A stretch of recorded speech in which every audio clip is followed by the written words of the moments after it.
Hello queers, peers, and fabulous spirits, and welcome to a new Monday Progress video. I had a really refreshing weekend and spent most of it prepping to send in the test print for our Kickstarter rewards.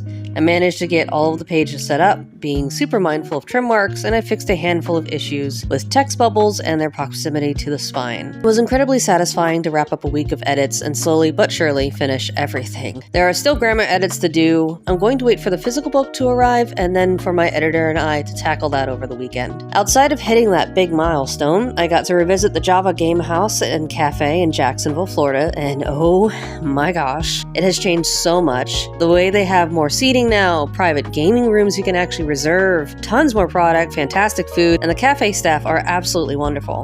And here's something amazing. If you go into the women's bathroom, there are an insane amount of amenities. It really feels like such a safe space for everyone, especially women. I hung out with friends and played some board games, and somewhere in the middle of all that, I got convinced to host a one-shot related to my comic.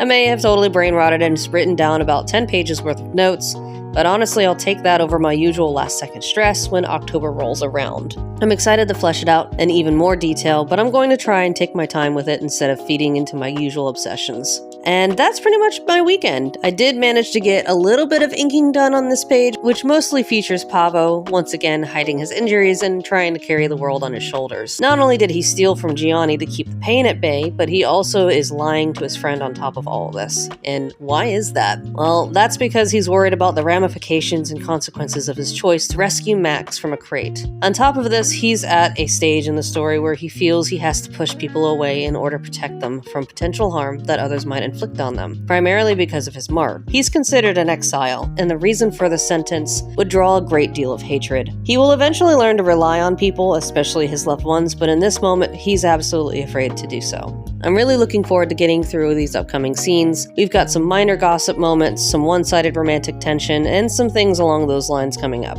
I appreciate you all sticking around for this video update, and I'll see you in the next one. Don't forget to make room, break the mold, and keep going.